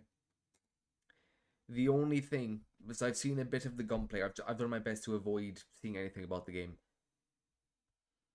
Like, actual gameplay wise. The gunplay looks good. If it's as good as 3, I will sink a lot of time into it. But I'll just tune out the story like I did for 3. Oh boy. This is a great question to make a piece of shit. We go. Yeah, so Borderlands 4 took years to make. Not really sure exactly how long it was, but it was clearly made in between the pandemic times, the Trump-Biden election, and the eventual re-election of Trump as well. Yeah, you probably know where this is going. Yeah. But like Randy said, when they made Borderlands 4's story, they decided to take what was happening around them and then incorporate it into their game. Which never sounds great on paper, because the last thing I think we need right now is Borderlands of all things believing that they need to be political too. The story was also apparently inspired by the selling of Gearbox to Embracer Group, and then the eventual rebuying of the studio back to 2K. Yeah, it was a mess, to put it lightly. What the fuck do you mean it was inspired? What? After Embracer lost money and couldn't sustain itself, it led to Gearbox becoming independent, and then they eventually rejoined 2K again, where it's now a subsidiary to this day. When pressed further, Randy Pitchford would say this: "There's this cultural and emotional shift in me personally, and at the studio," said Pitchford, "what does it mean to trade some autonomy for organization? What does it feel like to move up and down the scale between autonomy and being organized, or even..." Randy, stop talking. I beg you. So many issues would go away if you just shut the fuck up. "being controlled." Oh boy, here we go. But Randy had more to say. On one end of the spectrum, you have anarchy. And on the other end of the spectrum, you have fascism, totalitarianism, zero freedom. It's not just about societies, that's all of us as individuals to imagine where we want to be on that spectrum and how comfortable we are. Apparently, says Pitchford, we were going through that as a company. You can clearly... Bro, it's not that deep. It really is not that deep, bro. Really see how this sort of idea can easily teeter on the brink of complete utter nonsense pretty quickly if it's not handled correctly. Look, okay, let's lay the groundwork at least. The concept of totalitarianism or fascism is really nothing new in video games to be tackled as a subject. Yeah, Final Fantasy VII, all the way back in the 90s, their entire story is technically about this too. Cloud and his team fighting against Shinra, a company that ruins the world's health for money gain, I get it, and also Sephiroth. But this is obviously not a real new concept of video games as a storyline, and personally, I don't think pushing against such concepts immediately means that your story will be any worse or better because of it. The fact remains, though, that the difference here is how game studios, especially narrative designers and writers, they have a lot of people who really shouldn't be writing who are writing. And I don't mean that from a sense of, like, I disagree with their political views or whatever. I mean that from the perspective of they're actually just genuinely shit writers. Handle the subject matter back in the 90s versus, well, right now. Before, I think we can agree it was more nuanced, more intricately placed into the worlds these designers were creating. These days, for the past few years especially, the villains of many games... Yeah, I never played, Final Fantasy IX. But I want to take an educated guess and say they didn't try and, like, shove it down your throat. Like how, I think BioShock is kind of a great example of this. BioShock got about as close to shoving it down your throat as they physically could have. Like, they really kind of walked that line, but they did it, and it turned out really well for them. But most writers are not capable of walking that line anymore. They're just not good enough. And something tells me that the Borderlands writers going out of 3 is, yeah. directly inspired by what these people oppose in the real world within our time now, too. I mean, it's in movies too. Mickey 17, which came out this year, it looked good on paper, but when it actually released, many media websites started describing the film's plot as an anti-Trump bashing film that used Trump as inspiration for its villains, played by A-list Hollywood actors. Amazing. And following this narrative spreading, Mickey 17, once the dust settled around it, it lost around $75 million due to underperforming at the box office. The very obvious connection here was that the film was anti-conservative and all of that, and therefore many people just didn't really want to support it. Then you had games like Dustborn, which was led by a Norwegian designer named Ragnar Tornquist. Hopefully I said that right, but anyways. And if you don't know, he's also very, very left-leaning. Just looking at Dustborn, it becomes obviously... I think I watched 30 seconds of someone playing Dustborn. I don't even remember who it was. And I was like, this is the most nothing burger game I've ever seen. Very clear what they were trying to convey. But Ragnar Tornquist... Yeah, like, I saw these characters and I said, oh, this game is going to be shit. And, yeah. Viewed by a Norwegian newspaper back in 2018 before Dustborn was created. And was asked what the inspiration... There's unironically, if I look at a game and the characters are attractive, I'm like, that'll probably be a good game. Like Expedition 33, I looked at it and I was like, yo, these characters are kind of hot. I played it and I was like, this game is actual fucking cinema. Was behind Dustborn before it was announced, obviously, but he would say this. We discussed it today, actually, how we feel powerless. We are working on a game which will be a very angry political game. Unfortunately, I read the news from the moment I wake up and get angrier and angrier as the day goes on. Okay, so you can't control your emotions or do something that would actually, like, not do something that actively harms you. You don't have enough physical restraint to not look at the news. Okay. I would go on a demonstration train for human rights, for social justice, because everything I feel is under attack from Trump, from the right, from the Republicans. When pressed further, Ragnar would then say, I hope we can make it the game that will be our voice. We will shout out to the world. Games are usually not that political, but we want to mix... What do you mean games aren't? Some of the best games of all time are political. But they don't try and shove the politics down your throat. Best example, every Metal Gear, well, maybe not all of them, I haven't played all of them or watched all of them, but at least all the mainline ones are very political, but they just don't necessarily like shove it down your throat, or they don't use like right wing, left wing in the traditional sense. BioShock, as I mentioned earlier, that's a very political game. If a game is good, if a game is political, you won't, and it's like actually good, you won't know it's political. Which is why you don't think games are political. You're a fucking idiot. Entertainment with politics. He continues, the goal is to have it out. Even fucking Fallout is quite political. 20 before... I know the new ones are, but 1 and 2 were pretty political. They were well written. 3 was 3. New Vegas is very obviously political, but it is very well written, so it doesn't really matter. 4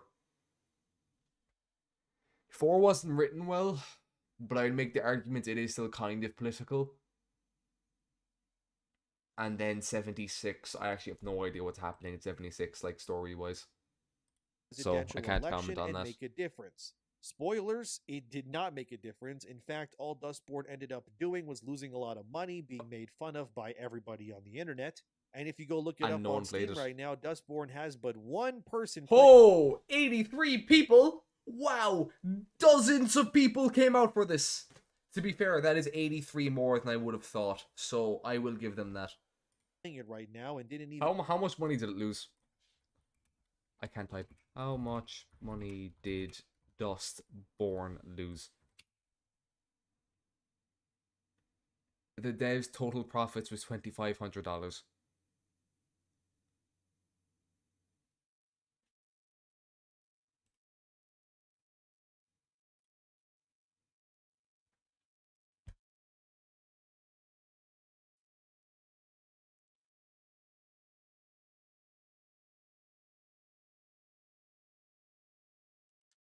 Oh, all right.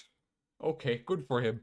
Even manage 100 players concurrently at release. Why I bring up Dustborn and Mickey 17 is to convey to you guys that it's becoming evidently obvious that people are absolutely sick of the way we hate conservatives narrative that keeps happening. And also, if you enjoy the content, consider liking the video, leaving a comment, and subscribing to keep up to date. Thank you, but I just think that entertainment needs to move on from really all of this. And to this day, I still don't watch TV shows or movies. If I even hear or see articles saying... I don't watch TV shows or movies because I only watch peak, like, anime. I actually really want to watch Wind Waker Season 2. I've seen clips of it, and it looks really good, so that's something I have to watch, and I have to watch Kaiju number 8 Season 2. But, yeah, no, I don't really watch TV or movies. Most people that I know around my age group don't really watch TV or movies. So, they might watch, TV, actually. No, that would be incorrect. But they watch, like, they constantly rewatch, like, the same 3 or 4 shows. Like Morgan, not Morgan, Dexter, Breaking Bad, Better Call Saul, and like Supernatural and stuff, they'll just keep rewatching them. They don't really watch anything new. That it's bashing these people or these Or people. The Boys is probably the newest. The Boys or Invincible would be like the newest things they watch. Because at this point, it's all just propaganda to me. And then circling this back to Borderlands 4. The point here is that Randy better hope that his game isn't a bigger budget version of, say, Dustborn, or his studio and his no, I said this on Twitter. I think the game will make a profit. Even if it costs them $300 million to make, there will be plenty of like Walmart Americans, or like Bob the electrician, who's 40 years of age and he has like 3 kids or whatever, and he gets to play video games like on the weekends because that's when he's off work or whatever the fuck. And he'll play it. Kind of like Diablo 4. Like, a lot of people said Diablo 4 would lose money. I'm pretty sure it made a profit. I wait. Oh, 4 make a profit. I'm almost positive it did. $1 billion, yeah. It will make money. I think at the worst case scenario, they will break even. But they might not be able to make another Borderlands, is the issue. Job will be cooked. Because Borderlands 4 was very expensive to make. According to Pitchford, the game has twice the budget of the third game alone, ranging somewhere near Which, by the way, it definitely does not need a $300 million budget. No fucking shot does this game need that big of a budget. In dollars in total, which is eye-wateringly big. You don't need to be a math wizard to know this means that Borderlands 4 has to be a major success or heads will roll. And I am worried that since the game was very clearly made in a state where Gearbox was in turmoil from not just economic factors due to this whole publisher thing or that having problems, but that the usual motive of modern Western developers is to take the world around them and then infuse it into their games to seem timely in terms of their messaging. Unfortunately for them, the timely message right now is probably the worst thing you can do. It's not because of censorship either. It's just that people are frankly tired of it. For example, there was a new game that came out called Echoes of the End. You probably haven't even heard about it. Didn't review particularly well, but as you can see... I'm almost positive I've heard that name before. Like, it's in my cranium somewhere, but I have no fucking clue about it. The game is basically a God of War clone that also stars a strong biracial female protagonist who uses generic magic and swords to cut down predominantly, as you can see, white men. And if you look at its Steam chart numbers right now, it's not really doing too hot. It barely broke 500 plus players at its peak. Hey, that is over 5 times Dustborn. Dustborn was what, 83?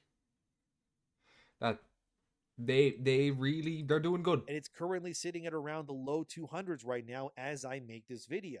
Again, even if the game isn't full of so-called woke propaganda, the point remains that people will take one look at that game and their pattern recognition signs will fire in their brains and people will and clearly have stayed clear of this game.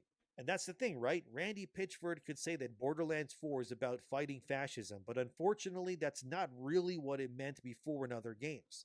Like I said, older games have fought fascism too, but they uniquely drew from many, many different cultures and experiences to form their villains. I mean, take I don't Kefka, think Randy Final has the ability to do that. Fantasy VI as a good example of this. But these days, the term fascism, when it comes to the game industry anyway, just becomes... Fashion means you don't agree with me politically. That's what fascist means now. Synonymous with Trump usually, and that's pretty much it. And like I said, that pattern recognition will kick in for many people, and they have and will not support things that just keep attacking and pushing the same tired concepts that they have rejected already. And then you come to the villain in Borderlands 4, which is the Timekeeper. We obviously don't know much right now about... The Timekeeper was mentioned in Borderlands 3 in an Echo log. He's a vault monster, I think. This villain, but his name and gist gives you some red flags already. Firstly, his name suggests that the guy might have power over time, which has already been exhaustingly used as a core mechanic in many other modern stories to just make up for bad writing practices, if you ask me. I mean, Mortal Kombat had Kronika, a bald white woman who completely ruined the Mortal Kombat mythos and timeline because her powers were just introduced to simply reset Mortal Kombat's timeline for a reboot. And I fear that's what this Timekeeper guy is also going to be. Or they'll use his powers to bring back other franchise characters. Yeah, the whole reason he exists is actually just to bring back Maya. The death was so fucking. They got so much shit for it that the whole of Borderlands 4 exists just to resurrect Maya. Characters like Roland or Maya, who obviously I forgot about Roland. It could be Roland as well. Probably Roland. The bucket in previous games. Or my big fear, and I don't know, who do you think? Maya's asexual and white, and she's a woman. Or sorry, she's a woman, which is an up. She's asexual, which is an up, but she's white. That's down. But Roland is black, so that's good. That's a point. But he's a guy and he's straight. So that's like negative too. So this doesn't happen is the only reason why the Timekeeper is here and basically simply exists is just to bring back Handsome Jack, of course. So for the love of God, no. Just let him die. Gearbox can rely on him again as a villain going forward because he was their best villain. It doesn't matter if they rely on Handsome Jack going forward because they can't fucking write Handsome Jack anymore.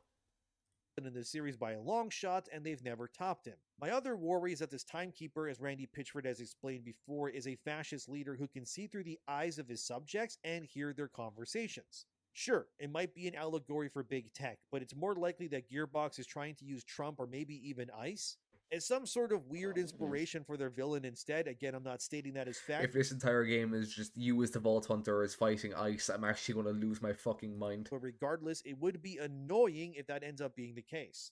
To me anyways, the Timekeeper more so just sounds like the physical embodiment of, say, the UK government and their censorship on their citizens. Now that could be an interesting angle, because what the UK government is doing right now with internet pretty safety cringe. is a good villain inspiration. Because it's neither right nor is it left-leaning. It's about something people care about in censorship, but I doubt it since these games take years to make. And it's just far more likely that the Timekeeper it's too recent of an idea for it to be implemented. Will be some sort of Trump stand-in, and I really, really hope that's not the case. As the writer of the article wrote about Randy saying the game is about fascism, as they said themselves here. I'll be honest, themes of fascism and totalitarianism feel like Borderlands biting off a little more than it can chew to me, but perhaps I'm being unfair. And I agree, I think if anything, you don't need your game to be highly political, especially right now. And the worst thing you could be doing is using your game as a Trojan horse to beat your fans over the head with forced political messaging when it hasn't worked either in the past. Because, come on guys, the whole woke thing is dead. There's no point in trying to push that anymore. Society has largely moved on already, and at this point, it's just a losing battle. But frankly, I don't think because a lot everyone's of game fucking sick of it. No one wants to hear about that anymore. In the Western sense, seem to care or either ever way. really. It's like they're bitter that they lost the election, and they have now made it their personal mission to make everyone else's problem by turning every single piece of entertainment that they can into some weird propaganda simulator. Again, like I said in another video about Borderlands, Randy Pitchford needs to stop talking about this game like full stop. Because every time he opens his mouth, it's just another problem that gets formed, and I truly hope that Borderlands 4 is a great game. I hope that it's not some weird woke propaganda masquerading as a Borderlands game. Because we've had enough terrible stories in the franchise. I'm sorry, is this the fucking backstory of the Siren? She was a fucking Walmart clerk and then someone tried to shoot her, so she unlocked her magical space witch superpowers. And it's really time to get this series back on track. But as it stands right now, I'm not so sure, but they're really not the only ones. This then brings me to Microsoft and how Arcane Leon is protesting and boycotting their owners over working with Israel of all things. As seen here from GameSpot, that is genuinely what it's titled. Arcane Leon wants Microsoft to cut ties with Israel. Like, wow, alright then, so what is happening now? Well, more activism. As seen here, the reason why Arcane Leon wants Microsoft to cut Are you guys really positive you want to be pulling this move?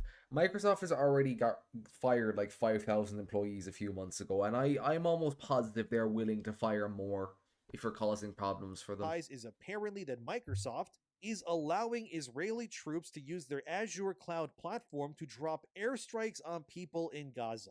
Although apparently the rebuttal is there is no proof of this actually happening, and this has now led to Arcane Leon's union to form together and write a letter to Microsoft to sever all ties with the war on Gaza, as you can see here.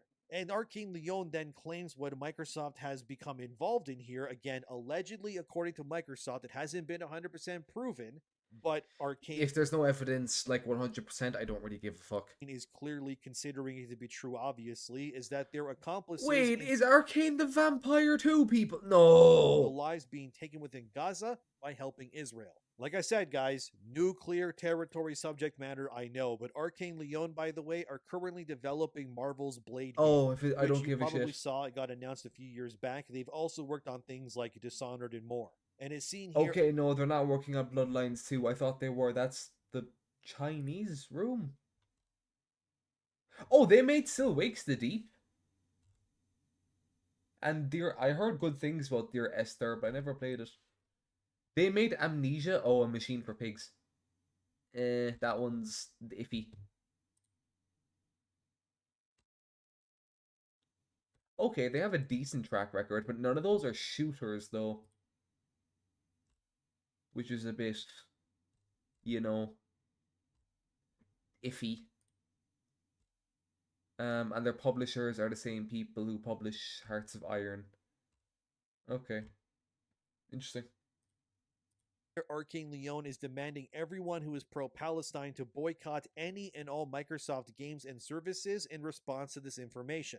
They're literally going to war with their owners who pay their bills. Yeah, it's a mess. And the demands of Arcane Leon are as seen here. They want Microsoft to pull out any funding or support from Israel immediately. But they also want Microsoft to denounce the war on Gaza as well. They also demand that Microsoft uphold the right to free speech, so that these people at Arcane and beyond can speak on these topics Without in the getting future fired. without fear of repercussions.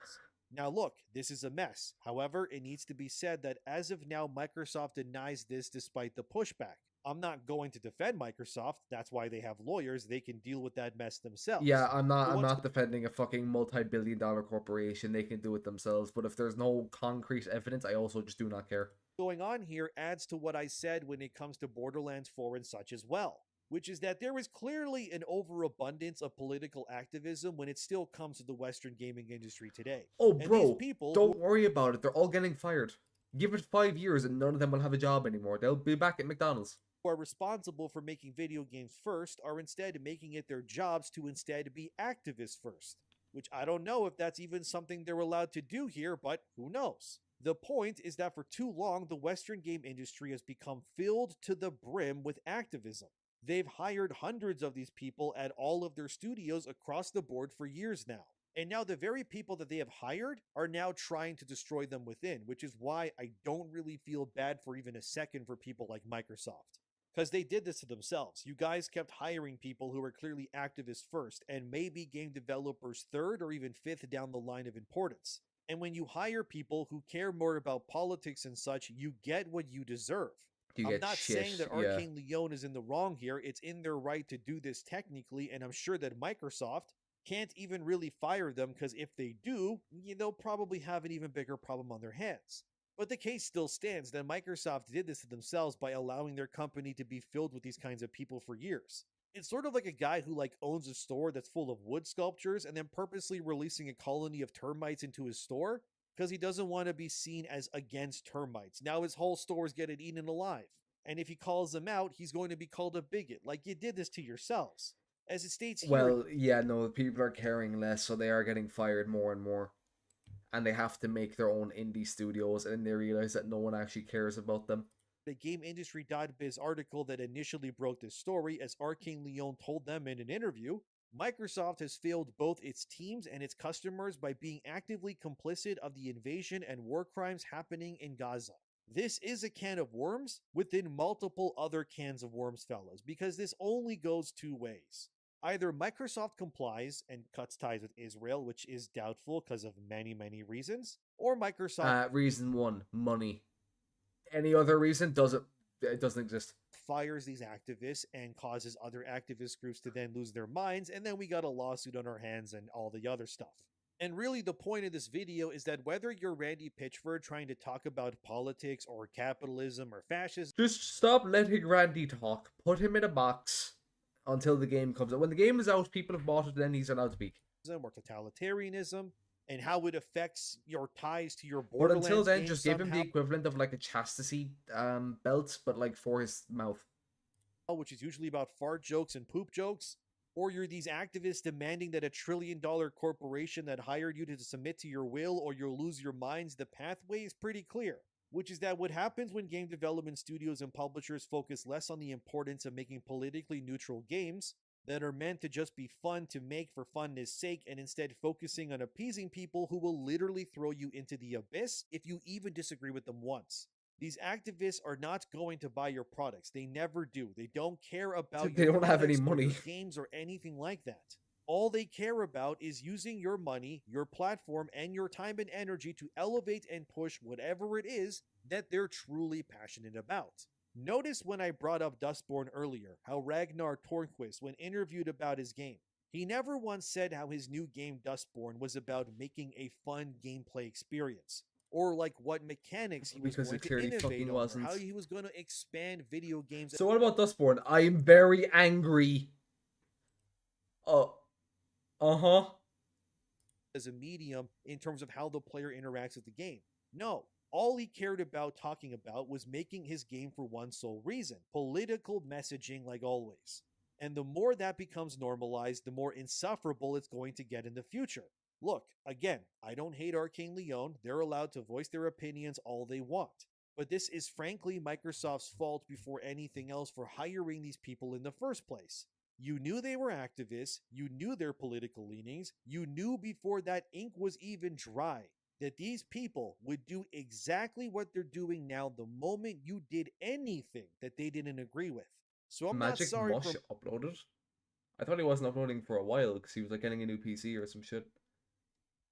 Huh. Microsoft for what's happening to them, but it has become clear that the Western industry, despite the thousands of people getting laid off these couple of years, and all these games faltering to make profits, and all these games releasing and dying immediately, and they continue to keep chasing the same things that have never worked or mattered in the first place instead of just making fun games for funness sake. And Borderlands 4, hopefully, is nothing like what Hold on, Randy we got another video to watch after this. explained, but I found a Randy good one. being Randy, he continues to keep messing up the messaging around his company's game. He seriously needs to shut his mouth. And I don't mean that in a mean way. I mean just, Randy, please, just stop I actually talking. just zoned out. I'm He just- started talking about Israel and I just stopped caring. Man, this is a video on Borderlands 4. What are you doing? Ranny, yeah, when we're on fire, playing a data Borderlands 3. I realized franchise is being set on fire. Strange times. I used to have a list of games I wanted to purchase nowadays. I replace it with the never buy list. Yeah, my Steam wish list, like 3 or 4 years ago, not even. 3 years ago. Maybe 2 even was like full. Now it's like 100 games, and even then half of them aren't even out yet. It's more so just to book. I won't even pirate this game. It's more so just to like bookmark.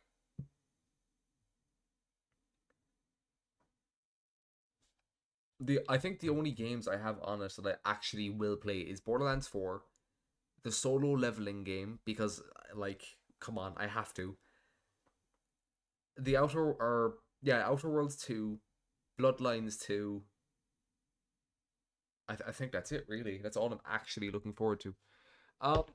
Yeah, decent video, bro. You were fine until you started going on about fucking the Israel thing, and I just stopped caring.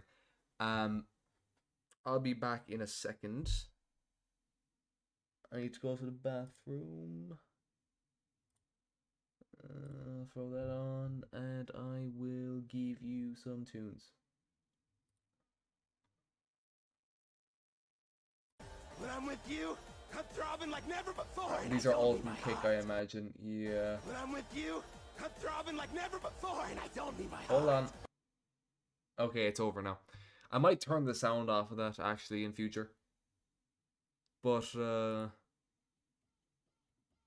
you're not getting Sloppenheimer. Juno, God is a woman. Sure.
I should check out Juno's other songs, to be honest.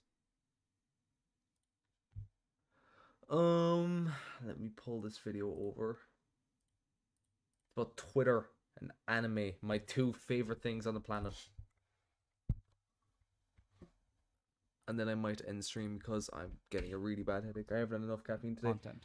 Since there's such a brother. Oh, I see Kakegurui. Okay, I used to call it Kakegurai, by the way. Because reading's hard. Alright. Let's see. So, apparently, Twitter doesn't know what good animation or good artwork is, which, to be honest, judging by what I've seen off Twitter, yep, that would make sense. So this was animated in 1987. 1980s is a very powerful argument against the notion of progress. Yeah, to be fair, bro, 1980s anime actually hits different from an animation perspective. Also from a story perspective, to be honest, a lot of them are just a lot better. But story is a little bit different from the animation. Recently, I got successfully rage baited on Twitter, so I'm making a video to recoup my losses. You got rage baited, okay. We're talking about animation. The tweet that's responsible for this unhinged rant that I'm about to go on is actually a two-parter. The original and the quote tweet. This was animated in 1987, and it's above a 30-second clip of a dude in a mech doing all the basic checks. And yeah, it looks good, but this was animated in 1987? That's not really how animation works. One thing you have to understand about animation and art in general is that the concept takes of a long aging time. Doesn't really apply. You have countless paintings that were created hundreds, thousands of years ago. I never understood why this painting, or like these paintings blew up. Like, I think these ones look like shit.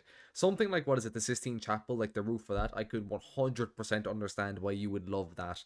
That shit's beautiful. But like, what the fuck is this? Up to this day, new and experienced modern artists still routinely study and learn from the old masters. Animation, as me and you know it, is a fairly recent art form by comparison, which means we can't really go back all that far, but the concept remains the same.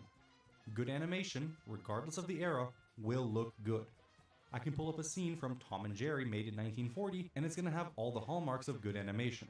Squash and stretch, timing, the whole works. A caption like this one makes no sense because time period has nothing to do with quality of good animation. With that being said, I'm guessing what he meant by the whole it was done in 1987 was more so that, like, as the years have gone on, our standards have dropped in terms of what we consider good animation. Has improved. Which, to an extent, I would agree with. To pretend that the 70s, 80s, or 90s are some sacred era where animation peaked is a statement that you can only make if you watch the best of that time period and only the slop of today. Of course, you're going to come to this conclusion. Fuck off with the fucking 7 Deadly Sins Season 3 bullshit. If you put Akira up against 7 It's so sad because the 7 Deadly Sins Season 3 from a story perspective, I think is actually where it kind of peaks. But then, like, this shit was happening and it was just... Oh, I'm so happy I read the manga. Just not a fair comparison. Are we going to pretend that Demon Slayer has bad animation? Are we really going to look at any single cut done by Vincent Chanzart and say that we have regressed? Most artists that continue to create will inevitably get better with time. A lot of those same animators making peak animation in the 80s or 90s are still around today. Yutaka Nakamura, for example, is an animator that had a hand in some of my favorite cuts in Cowboy Bebop. They still look incredible to this day, but you'd have to be willfully ignorant to say that his skill level has decreased or plateaued since he created these. Almost a decade later, the dude made one of the most impressive sword fights in animation history for Sword of the Stranger. Even more recently, Frieren is downright gorgeous. Insane perspective, incredible clothing animation, and movement, as well as a full-ass 2D dragon for multiple cuts. That is, like, especially difficult to do in animation. That guy is a monster. Now, I know the post is broad in nature, so while animators like Nakamura might be exceptions, the rest are terrible frauds. Right? Well, that's kind of what they want. Stop showing My Hero, man. I hate that show. Nakamura was still an exception back then as well. Just like most industries, you're going to have a majority of people that do a good enough job, while a small percentage excel far above the norm. What has actually happened is that there are more top-tier animators today than there have ever been before. Digital has made animation accessible to anyone with a tablet and a pirate flag, so you're seeing unprecedented amounts of talented people from all over the world create. Whether it's fan animations uploaded to YouTube, or people working from overseas that manage to find a role in your favorite animes. The barrier to entry has been slowly being lowered year after year. When does as a result, JJK Season more 3 and come more out? talented people that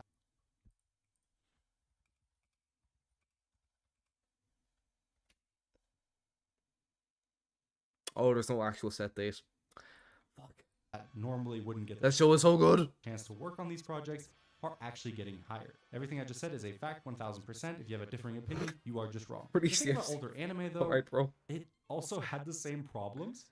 Because none of these rage baiters actually watched any of the shows, let's take a deeper look, shall we? I don't want this to turn into a let's shit on this animation segment. The team of people that made this sequence are all very talented, and visually, I think it's quite nice. With that being Metal said, skin the quote pa- tweet what with the over fuck? 200,000 likes is making the claim that we don't have anything of this quality anymore. So let's look at Well, the actual animation okay, happening here. I We don't- start out with a that's neat not shot true. of the top part of the leg, gently pressing down onto the foot. Only the top part and the tubes are actually being animated, but it looks good and the attention to detail is great. Look at how this little knob turns clockwise and backs as the motion is done. The next shot is more detailed, and unsurprisingly, only the rotors are actually being animated. After that, we've got a hand clutching the control stick. Only the fingers, not even the full hand, are being animated. The following cut has even less movement, with only the display changing. Another super detailed drawing, but only the fingers on the I think it's just comparatively less because it's a detailed fucking mech and it's just cool. person are moving. Just The fingers on the automatically makes robot's anything look hand are better if it's a also mech. simplified so that the animation is easier to make. Next up, all detail, no movement outside of the lenses closing and opening. A super quick shot where a cinder block with almost no detail as well is crushed, and one more cut of only rotors moving left and right. A machine gun, you get the picture. While this is all super simple animation, in the context of what's happening on screen, it's perfectly acceptable, and most importantly, it makes sense. There's no reason for the entire mechanical body to be in constant movement. That's why the animators can spend a lot of time making the drawings look phenomenal and detailed. While the opening sequence does look good, even though the animation is limited, the rest of the OVA is average. Lots of still shots that endlessly pan, lower detailed mechs to make the sparse moments of Wow. movement actually look good, and plenty of off-model characters later, and what you get is a very average project. Let's go up a year or two. Potentially my favorite anime of all time, Legend of the Galactic Heroes, has some of the Fucking most what? mediocre animation I've ever had the pleasure of watching. Characters are usually sat there, with only their mouths flapping and sometimes moving their bodies to walk in and out of the scene. In the context Alright. of Legend of the Galactic Heroes, the You're limited showing me the animation good is stuff. fine. The characters don't Alright. need to be exploding into impact frames every 10 seconds. Yes, they because do. It's a drama focused around humans. However, even in its action set pieces, they're never anything too outstanding, and I'll take most of anything from today over that. Good animation has never been the norm. Every period has had its Demon Slayers, its Cowboy Bebops, its Seven Deadly Sins, its Great Teacher Onizukas. Anybody that makes the absolute claim animation was better in XYZ year just has no clue what they're talking about. What I would consider to be the issue is oversaturation and art direction. Maybe that's actually what these people mean when they say that the animation today is bad. Would I find explain. the look of your average anime these days to be pretty boring and uninspired.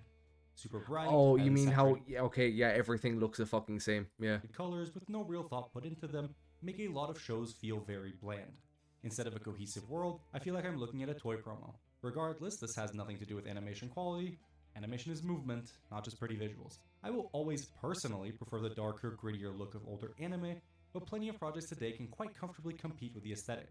Frieren, Dandadan, Chainsaw Man, these are all shows that I think have Never watched Don or Chainsaw Man. Admittedly, I definitely should. I did watch some Freerun though. I can vouch for Freerun. a beautiful visual identity that is on par with the older stuff. The bigger problem though, oversaturation. This is what I mean by this term. Look at the list of anime made in the year 1987. Okay. Yeah. Decently sized list. Decent bit. I saw Now let's Transformers. do 2025. Oh. Huh. Year Cool. after year, more anime is produced. Animation companies Ah, Kakegurui. I used to call it Kakegurui because reading's hard. I did not like AOT, I'm going to be honest. Didn't watch God of High School, and I don't recognize the rest of it. today have gotten ruthlessly efficient at pumping out content. Since there's such a big demand for anime, they're heavily The Kakegurui live action show, by the way, was absolute ass. incentivized to spend less time making one thing look perfect, and instead on making something passable so that they can jump straight into the next project. And since not every show is created equal, the vast majority of them will end up being slop. So while in 1987 you might have had a handful of good shows, OVAs, or movies, your pool of anime was also way smaller. Yeah, I feel like to a degree, a lot of studios probably get like told like, "Hey, you have to animate this," and they'll read the manga and they'll be like, "Oh, this is kind of shit, so we're just going to make some slop." But then when they're handed something like Frieren and they look at it and they're like, "Oh, this is actually really good," they then put in like their best effort because they know people will watch the show anyway. So it's like, oh, if they watch it because they know it's good, like story wise, and then on top of that, we make it like really beautifully animated, that's going to make our studio look fantastic. Nowadays, even if the ratio of good to slop Oh is my similar, god, would you stop showing the fucking Meliodas image, please? or higher percentage-wise, it just feels like a never-ending stream of dog shit to find something good. But when you do find something good... Another thing, have you noticed how every time a post like this is made, it's always a shot from a movie or a 15-minute OVA? Really makes you think. Anyway, I want to quickly talk about traditional versus modern animation.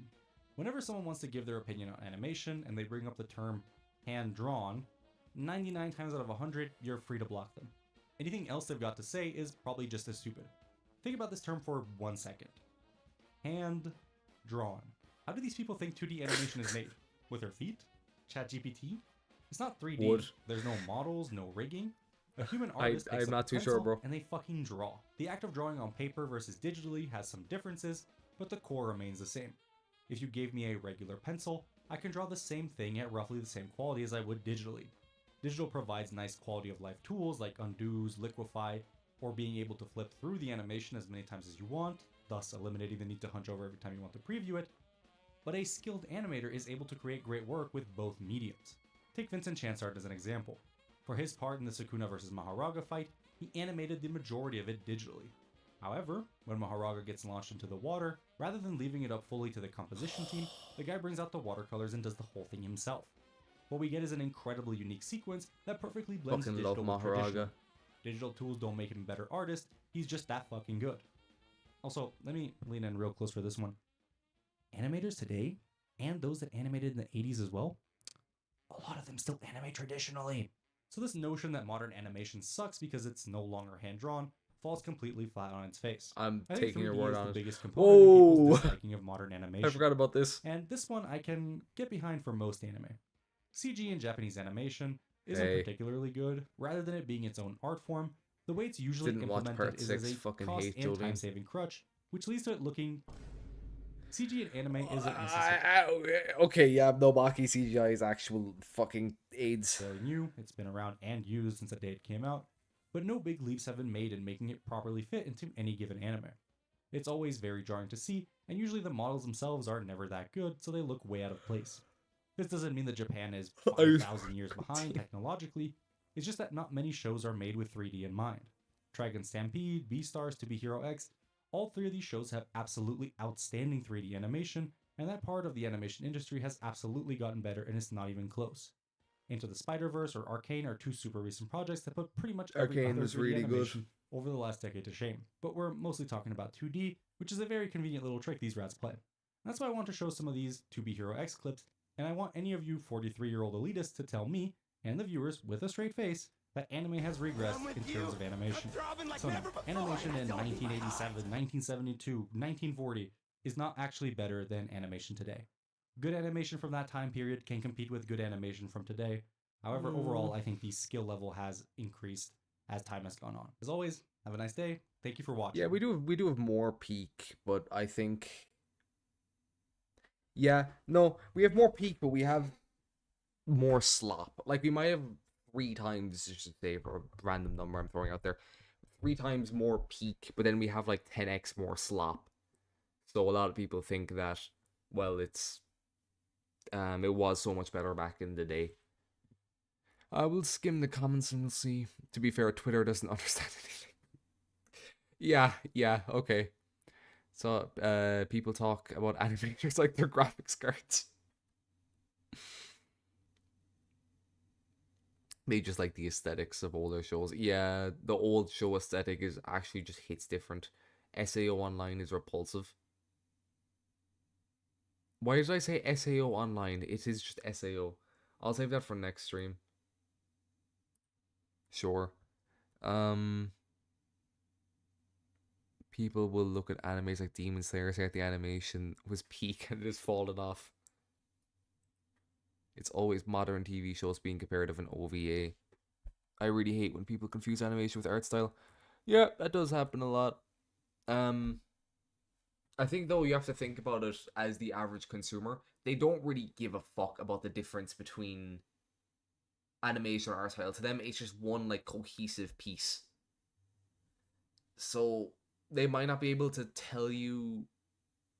It's like if you own a business and people complain about stuff, a lot of the times what people complain about isn't actually what the issue is. It's part of it, but like it's not exactly it. Typically they're complaining about something else, they just don't know how to put it into words. So they'll kind of pick something else to be like angry at. So yeah, it's not that the animation is better, it's just that they prefer the style because it's more stylized. And it looks more like it stands out more, it feels more adult. Because yeah, as Orion said, like a lot of modern shows are very, or a lot of modern anime is very bright, it's very like flashy color wise, and everything just kind of looks the same. And a lot of people, I feel, don't like the super flashy, obnoxiously bright colors. They're just not a fan of them, which I do 100% understand. It's just like, But I think he's decent take. I do think he hates Seven Deadly Sins a little bit too much. Although I am a Seven Deadly Sins glazer. Other than that, though, yep. Moral of the story: Twitter is stupid, and get off of it. The end. I'm going to end it here today, and I need to basically analyze the fuck out of Kick and see why it keeps offing itself for me. Thank you to anyone who stopped in. I also just got 4 videos out of today, so that's great. That's content for like a week. Because the shorts as well. Yeah, thanks to anyone who stopped in. I know it's a shorter stream today than usual, but yeah, I feel like if I boot up Borderlands, I'm actually going to neck myself. So I'll see you all